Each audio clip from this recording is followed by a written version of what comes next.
Yo tout le monde, aujourd'hui on se retrouve dans mon salon pour vous présenter la recette de shampoing que j'utilise depuis maintenant 5-6 mois. Donc c'est un shampoing totalement naturel, j'espère que ça vous intéressera. Vu que j'ai les cheveux gras, j'utilise dans mon shampoing des ingrédients spécifiques pour réguler le sébum par exemple. Mais si vous avez par exemple le cheveu sec, vous pouvez totalement personnaliser votre shampoing et choisir d'autres ingrédients. C'est ça l'avantage de faire son shampoing soi-même à la maison. J'ai également les cheveux très fins et très courts, enfin très courts.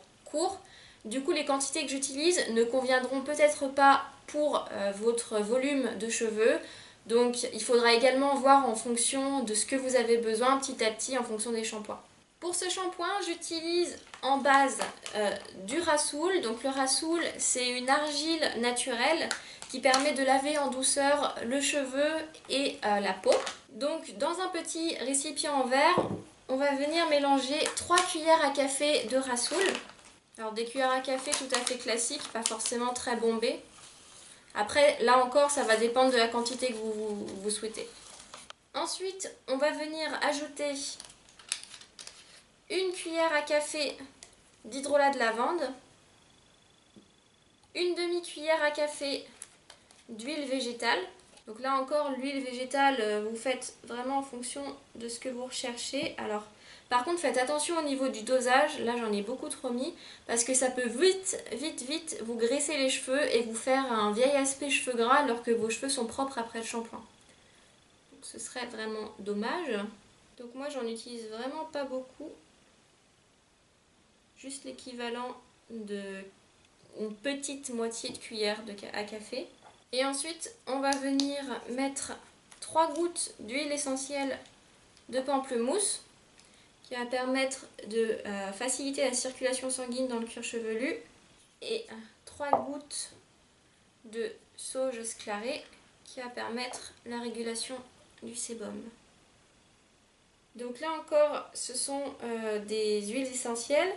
C'est dangereux à pratiquer, donc si vous n'avez pas l'habitude, faites attention. Et si vous pensez être allergique, surtout parlez-en à votre médecin avant, ou alors faites le petit test au niveau de votre poignet. Surtout n'utilisez jamais d'huile essentielle non diluée avec de l'huile végétale.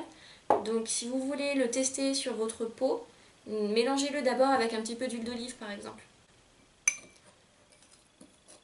Et ensuite, hop, on essaye de mélanger un petit peu tout ça.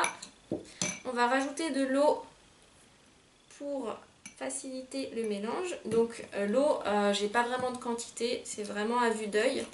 L'objectif ici, c'est d'avoir une sorte de boue mousseuse. Voilà. Donc bien évidemment, ce shampoing-là, ça va pas faire comme tous les shampoings industriels, hein, ça va pas mousser clairement quand vous allez le mettre sur votre cuir chevelu. Mais au moins, ça va le nettoyer en respectant énormément votre cheveu et en évitant de mettre des saletés dessus, quoi. Alors depuis que j'utilise ce shampoing, donc pareil, ça fait 5 ou 6 mois je crois que j'utilise, mes cheveux repoussent très vite. Alors je sais pas si c'est parce que j'ai les cheveux courts ou parce que j'utilise ce shampoing ou les deux, mais en tout cas ils n'ont jamais autant vite repoussé. J'ai également beaucoup plus de volume que d'habitude. Et ce shampoing combiné à un shampoing sec que je me fabrique également, si vous voulez je vous ferai une petite vidéo avec la recette, un peu de ce style là, me permet de tenir à peu près une semaine à 9 jours. Là ici ça fait 9 jours que je ne me suis pas lavé les cheveux avec de l'eau. Donc je vais vous montrer un petit peu le résultat de mes cheveux gras dégueulasses pour que vous voyez un petit peu un avant et après à quel point ça lave.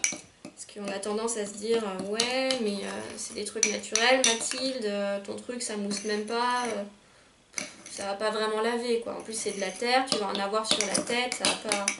Sauf qu'en fait non. Mais du coup je vais vous montrer un petit peu vraiment ce que ça donne à la fin. Comme ça vous aurez la preuve en image. Voilà un petit peu la consistance finale, j'espère que vous arriverez à voir. Pas envie d'en foutre partout, voilà. Donc maintenant, je vais me brosser les cheveux parce que je me suis pas brossé les cheveux ce matin. Et je me suis pas mis du shampoing sec non plus. Donc là, vous allez vraiment voir l'état naturel de mes cheveux. Donc ne soyez pas choqués, hein, j'ai les cheveux gras, c'est normal. Voilà. Donc ils sont bien gras, ils tiennent tout seuls. Si je les... comme ça, hop. Voilà, ça fait un vieux truc. J'arrive pas du tout à voir au niveau du retour écran ce que ça donne. Mais bon, après ils sont pas non plus trop immondes non plus. Mais bon, ils ont quand même besoin, je pense, d'être un petit peu lavés. Alors sachant qu'avant, avec un shampoing industriel, je me les lavais tous les 3 jours maximum en utilisant du shampoing sec. Donc généralement c'était un jour sur 2 en fait que je me les lavais sans utiliser de shampoing sec. Et le shampoing sec, je pouvais l'utiliser qu'un seul jour. Après, mes cheveux étaient juste immondes, dégueulasses. Tandis que avec le shampoing sec que j'utilise, ça passe. Ça passe. Donc maintenant, je vais aller prendre ma douche, je vais me sécher les cheveux et je vous montrerai le résultat final. Donc voilà, je viens de finir de me sécher les cheveux. Donc je me les suis d'abord séchés à la serviette. Après, j'ai attendu un petit peu et j'ai fini au sèche-cheveux à chaleur froide. Donc comme vous pouvez le constater, j'ai énormément de volume et mes cheveux sont très brillants, très souples, très doux au toucher et très propres surtout. Ah ah ah! Ah ah! Vous ne l'auriez pas imaginé, n'est-ce pas? Donc voilà un petit peu le résultat de comment faire son shampoing toute seule à la maison comme une grande et surtout adapté à vos qualités de cheveux et aussi sans saleté dedans. Qu'est-ce que je voulais vous dire? Oui, comment l'appliquer? C'est très simple. Vous prenez un petit peu de boue dans votre main au niveau des doigts. Vous l'étalez un petit peu s'il y a des grumeaux. Et en fait, donc vos cheveux seront collés à votre tête vu qu'ils sont mouillés. Et vous tout simplement mettez la matière sur le cuir chevelu en mettant la main un petit peu comme un peigne et après vous massez bien tout le cuir chevelu et s'il en reste vous faites vraiment un masque de cheveux qui enrobe vraiment la totalité des cheveux. Et du coup vous rincez jusqu'à ce que ce soit bien froid, pas bien froid mais bien clair. Et dernière chose, je vous conseille de d'abord l'appliquer sur votre cheveu, donc de bien le masser, de vous laver le corps, de vous rincer le corps et pendant que l'eau coule sur votre corps, de nouveau bien masser votre cuir chevelu avec le shampoing qui n'est pas encore rincé. Et une fois, vraiment, ce sera vraiment au dernier moment que vous rincez le shampoing.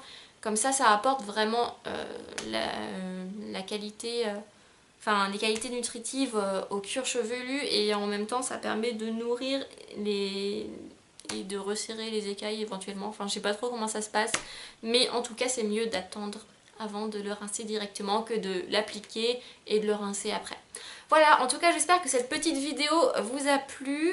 Donc comme je vous l'ai dit, c'est un shampoing spécial pour les cheveux gras et juste un shampoing spécifique à mes cheveux à moi parce que je le fais en fonction de la quantité d'huile que je veux et dont j'ai besoin, de matière aussi parce que comme vous pouvez le voir j'ai pas les cheveux super grands. D'ailleurs il faudrait que j'aille chez le coiffeur, vous voyez, ils sont trop repoussés.